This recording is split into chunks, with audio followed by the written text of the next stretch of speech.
Step 1. Popping the kid's bubble and helping the dam along. Some does will just shoot their kids out, but if not, you will want to help the dam along.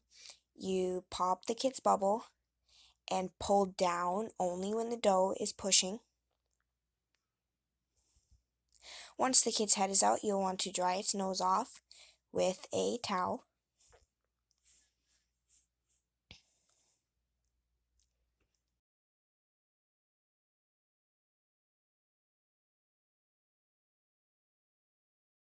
Step 2, only for kids with rough deliveries, stimulating the kid.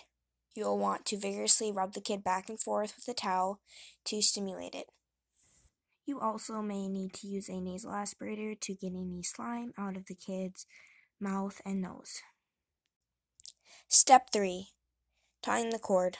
If the kid's cord has not already ripped during delivery, you will want to tie it with a piece of dental floss a few inches away from the body to prevent bleeding or it ripping too low. You don't want to tie this close, and it doesn't have to be perfect as you are going to be retying it later on. Remember to tie it a little bit higher than you think because it is likely stretched out and will shrink back once it's cut.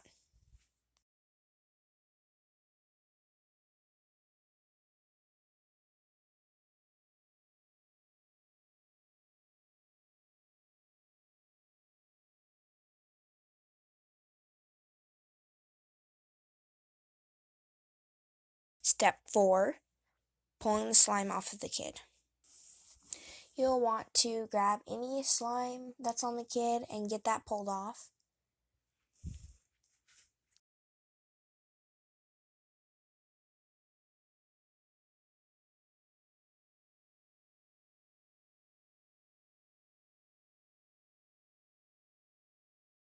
Step 5. Tying and dipping the umbilical cord.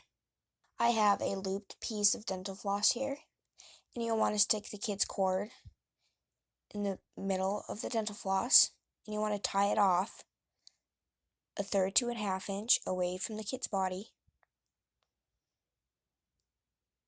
Knot it a few times, and then cut any excess floss and cord off with the scissors. After you have cut it, you want to dip the umbilical cord in iodine and make sure you get the whole thing dipped well. Step 6. Put the kid in front of its dam and finish drying it. Put the kid in front of its dam so they have time to bond, and then you can finish helping out and getting any excess gunk off of the kid by drying it with a towel.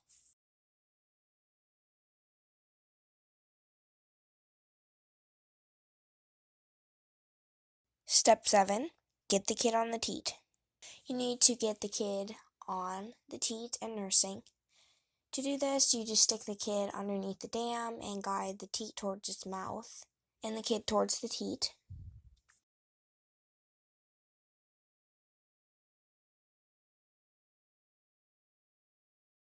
Step 8. Getting a clean place for the kid to sit.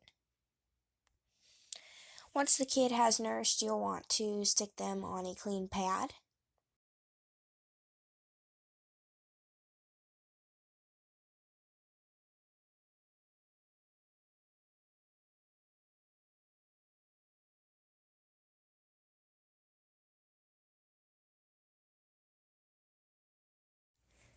Step 9. If your doe is having multiples, you'll want to take out the previous kid's pad and you'll want to put a clean pad on.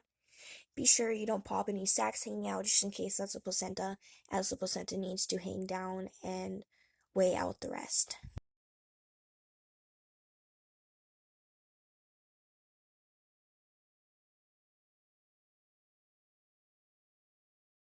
Step 10. Give your does some hot molasses water.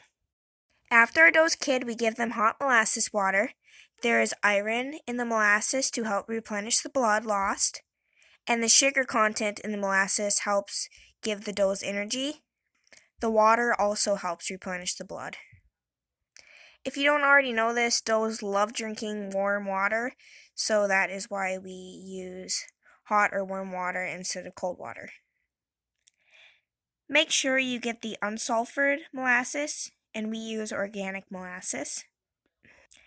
We get a big metal or glass bowl and fill it with hot water.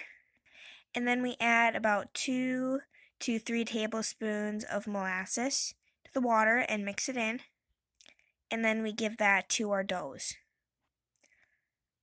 Some of the doughs will drink entire pots full of water, so make sure you have enough and fill it all the way to the top. Step 11, bounce your dough to make sure there's no more kids. So when you're bouncing a dough, you want to hold the head between your legs, grab right down here, right behind the udder, and then you want to pull up like this. And if it feels really squishy and soft, that means the dough is done kidding. And if there's a hard lump there, then that means she still has more kids. Right below the udder. Step 12, take care of the placenta. After goat kids, their placenta, otherwise known as their afterbirth, will come out.